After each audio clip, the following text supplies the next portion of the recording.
membayar pajak daerah, kita itu ikut membantu membangun daerah jadi lebih maju loh. Nah, hari ini kita bakalan bahas dua pajak penting, yaitu PBB dan BPHTB Kabupaten Garut. Yuk, simak baik-baik.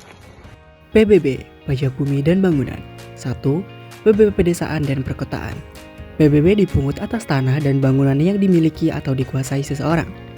Nah, di Kabupaten Garut, PBB diatur dalam Peraturan Daerah Nomor 13 Tahun 2010 dan diperbaharui dengan Peraturan Daerah Nomor 6 Tahun 2018.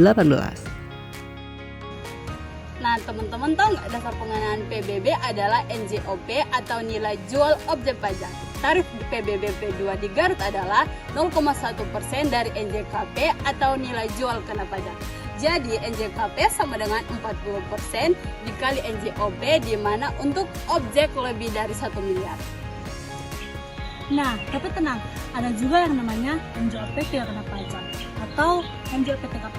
Jadi di Garut, NJOP TKP-nya minimalnya adalah 10 juta per objek pajak. Nah, misalnya kamu punya tanah dan juga bangunan senilai 200 juta, maka perhitungannya adalah NJKP sama dengan 40% dikali 200 juta, maka hasilnya adalah 80 juta. Jadi PBB sama dengan 0,1% dikali 80 juta hasil dari atas tadi, jadi sama dengan 80 ribu. Jadi kamu cukup hanya membayar 80 ribu saja. Jadi gimana? Mudah kan? Selanjutnya BPHTB atau Biaya Perolehan Hak Atas Tanah dan Bangunan.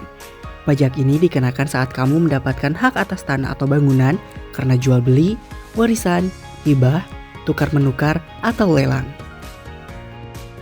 Dasar pengenaan BPHTB adalah nilai perolehan objek pajak atau NPOP, di mana tarif BPHTB di Garut itu sesuai Perda nomor 12 tahun 2010 adalah 5% dari NPOP dikurangi NPOP TKP senilai 60 juta rupiah.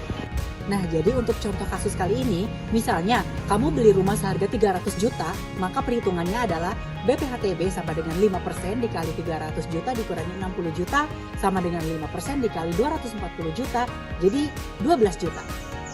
BPHTB dibayarkan sebelum akta dibuat di notaris atau PPAT. Sedangkan PBB dibayarkan setiap tahun dan biasanya jatuh tempo tanggal 30 September. Jangan lupa simpang bukti pembayarannya karena bukti pembayaran BPHTB dan PBB kadang jadi syarat urusan perizinan atau jual beli barang. Jadi warga Garut dan daerah lain, yuk jadi warga yang taat pajak karena setiap rupiah dari PBB dan BPHTB kita akan kembali untuk membangun jalan, sekolah, fasilitas kesehatan, dan pelayanan umum lainnya.